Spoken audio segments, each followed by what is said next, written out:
қазақтар бірінші Қытайдай болып алсын.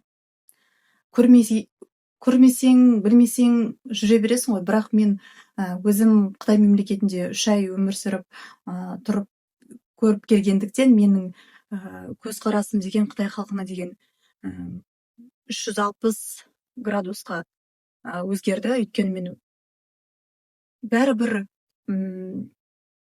салыстырғанда қарасаң өте салыстырмалы дамып кеткен ол мемлекет. Бізден әлде қайда.